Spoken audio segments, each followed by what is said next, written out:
பைபிள உண்மை ரியல் ப்ராஃபிட்னா வசனத்தின் ஆழத்தை பார்க்கணும். ஆமா, இதுதாங்க மேன்மை. இதுதான். அதை விட்டுட்டு வண்டி நம்பர் சொல்லட்டா, எதுக்கு தான் வெளியே எனக்கு போய் பார்த்துட்டு வாங்க.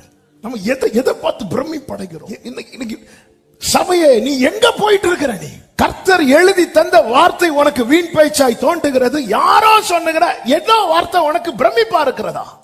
தீர்க்க தரிசனங்கள் உண்டு, தீர்க்க தரிசிகள் உண்டு. நான் இல்லை என்று சொல்லவில்லை. ஆவியானவருடைய ஆளுகை இருக்கும் மட்டும் இந்த கிரியைகள் நடந்து கொண்டுதான் இருக்கும். அதே நேரத்தில் ஆவியானவர் காண்பிக்கிற வெளிச்சம் என்று ஒன்று இருக்கிறது. வெளிச்சம், உம்முடைய வெளிச்சத்திலே வெளிச்சம் காண்கிறோம். அவருடைய வெளிச்சம் எது? வசனம். உம்முடைய வெளிச்சத்துல நாங்க வெளிச்சம் காண்கிறோம். அதுதான் ரெவலேஷன், அதுதான் வெளிப்பாடு. இது அறிவு கொடுக்காது, இது அவரோடு இருக்கிற அனுபவமே கொடுக்கும்.